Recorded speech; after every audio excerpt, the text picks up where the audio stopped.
இப்போ வந்திருக்கக்கூடிய ஒரு அண்மை செய்தியும் பார்க்கிறோம். கூட்டு நடவடிக்கை குழுவினுடைய ஆலோசனை கூட்டத்தில் கேரள முதலமைச்சர் பினராயி விஜயன் பேசியிருக்கிறார். பன்முகத்தன்மையே இந்தியாவின் பலம் என கேரள முதலமைச்சர் பினராயி விஜயன் தெரிவித்திருக்கக்கூடிய அந்த கருத்தை பார்க்கிறோம். ஃபேர் டீலிமிட்டேஷன், நியாயமான தொகுதி மறுசீரமைப்பை வலியுறுத்தக்கூடிய கூட்டு நடவடிக்கை குழுவின் முதல் ஆலோசனை கூட்டம் சென்னை நட்சத்திர விடுதியில் நடைபெற்று வரக்கூடிய நிலையில் தற்போது கேரள முதலமைச்சர் பினராயி விஜயன் பன்முகத்தன்மைதான் இந்தியாவினுடைய பலம் என தெரிவித்திருக்கிறார். மத்திய அரசு மாநிலங்களுடன் அர்த்தமுள்ள உரையாடலை தொடங்க வேண்டும் என்றும் கேரள முதலமைச்சர் பினராயி விஜயன் கேட்டுக் கொண்டிருக்கிறார். அந்த அண்மை செய்தியும் நாம் பார்த்துக் கொண்டிருக்கிறோம். தொடர்ந்து கூட்டத்தினுடைய அண்மை நிகழ்வுகள் குறித்த தகவல்களையும் நாம் பார்க்கலாம். திருமிகு விஜயதாரணி, மிக முக்கியமா இந்த ஒரு கோரிக்கை, இந்தியாவினுடைய பலம் என்பது பன்முகத்தன்மை, அந்த பன்முகத்தன்மை சிதைந்துவிடக் கூடாது அப்படிங்கிறது தான் எல்லாருடைய கோரிக்கையும். அந்த அடிப்படையில் தான் இந்த ஃபேர் டிலிமிட்டேஷன் என்கிற நியாயமான தொகுதி மறுசீரமைப்பு கோரிக்கையும் எழுகிறது அப்படின்னு சொல்றாங்க.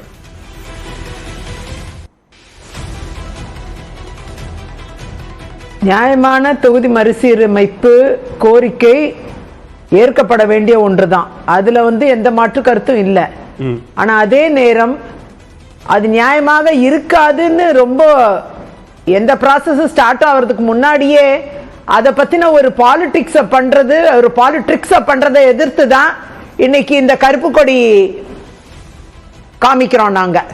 அதுக்கு தான் இந்த கருப்பு கொடி இன்னைக்கு பிஜேபி எல்லாரும் அவங்க வீடுகளுக்கு வாசல்ல நின்று கருப்பு கொடி போராட்டம் நடத்தியிருக்கோம். ஆகையால் நானும் கருப்பு கொடி அணிஞ்சிருக்கேன். ஆகையால நீங்க குறிப்பா பாத்தீங்கன்னா இல்லைங்கிறது இவங்க ஏன் சொல்றாங்க? இல்ல, ஃபேர் டீலிமிட்டேஷன் என்கிற ஒன்றை மத்திய அரசு அறிவித்த பிறகாக அதற்காக மாநிலங்கள் போராடினா நீங்க ஏன் இதை முன்னாடியே கேட்கல, இப்ப பேசுறீங்கன்னு கேட்க மாட்டீங்களா? அதற்காகத்தான் நாங்க முன்கூட்டியே இதை ஒரு இயக்கமாக தொடங்கி இருக்கிறோம். மற்ற மாநிலங்கள் யாரெல்லாம் பாதிக்கப்படுவாங்களோ அவங்களையெல்லாம் ஒருங்கிணைத்து இதை ஒரு இயக்கமா முன்னெடுக்கிறோம்னு சொல்றாங்க.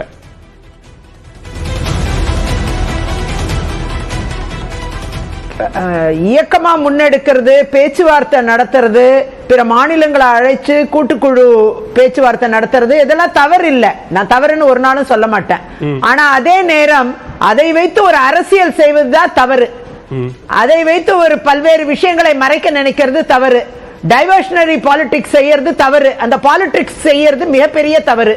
அதை தான் நாம கண்டிக்கிறோமே தவிர டீலிமிட்டேஷன் இவ்வாறாக இருக்க வேண்டும், இப்படியாக இருக்க வேண்டும், அனைத்து கட்சிகளையும் அழைத்து பேசி தானே ஒரு முடிவுக்கு வருவாங்க. டீலிமிட்டேஷன் கமிஷன் எல்லா கட்சிகளையும், இந்திய நாட்டில் இருக்கக்கூடிய அனைத்து கட்சிகளையும் அழைச்சு அனைத்து மாநிலங்களையும் அழைத்து பேசி அதன் பின்னர் தான். நிச்சயமா தொடர்ந்து பேசலாம். திருமதி விஜயதாரணி திரு ராஜீவ்காந்தி வர தற்போதைய ஒரு அண்மை செய்தியும் பார்க்கிறோம். நடைபெற்றுக் கொண்டிருக்கக்கூடிய கூட்டு நடவடிக்கை குழுவினுடைய கூட்டத்தில் கேரள முதலமைச்சர் பினராயி விஜயன் பல்வேறு முக்கியமான கருத்துக்களையும் தெரிவித்திருக்கிறார். தொடர்பான விவரங்களை பதிவு செய்வதற்காக அங்கிருந்து இணைகிறார் நம்முடைய சிறப்பு செய்தியாளர் அபினேஷ்.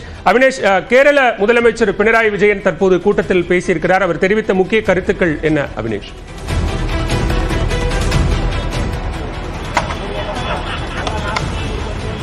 இந்த கூட்டம் தொடங்கவுடன் அந்த கூட்டத்தினுடைய துவக்க உரையை முதலமைச்சர் மு க ஸ்டாலின் உரையாற்றினார். அதில் மிக முக்கியமான கருத்துக்களை முன்வைத்திருந்தார். குறிப்பாக இந்த ஒரு வல்லுநர் குழுவை அமைக்கவும் அவர் முன்மொழிந்திருக்கக்கூடிய நிலையில் அடுத்ததாக துணை முதலமைச்சர் உதயநிதி ஸ்டாலின் இந்த கூட்டத்தின் நோக்கம் குறித்து அவருடைய பவர் பாயிண்ட் பிரசன்டேஷனை வந்திருந்த அனைத்து தலைவர்களுக்கும் அவர் அந்த பவர் பாயிண்ட் பிரசன்டேஷனை பண்ணி காமிச்சார். அதுக்கு பிறகு தற்போது கேரள முதலமைச்சர் பினராயி விஜயன் தற்போது பேசி வருகிறார். மிக முக்கியமாக பன்முகத்தன்மையே இந்தியாவுடைய பலம் அப்படிங்கிற ஒரு கருத்தை பினராயி விஜயன் குறிப்பிட்டிருக்கார். மேலும் மத்திய அரசு மாநிலங்களுடன் அர்த்தமுள்ள ஒரு உரையாடலை தொடங்க வேண்டும் என்றும் பினராயி விஜயன் குறிப்பிட்டிருக்கிறார். குறிப்பாக இந்த தென் மாநிலங்களில் பொறுத்தவரை இந்த மறு சீரமைப்பினால் ஒரு பெரிய பின்னடைவை ஏற்படுத்தும். குறிப்பாக முதலமைச்சர் பேசும்போது கூட சொந்த நாட்டிலேயே ஒரு அகதிகளாக இருக்கக்கூடிய ஒரு அதிகாரத்தை இழந்த மக்களாக இருக்கக்கூடிய ஒரு நிலை ஏற்படும் அபாயம் இருக்கிறது அப்படிங்கிறதையும் குறிப்பிட்டிருந்தார். அந்த அடிப்படையில் ஒரு பன்முகத்தன்மையை இந்தியாவுடைய பலம் என்று என்று குறிப்பிட்டக்கூடிய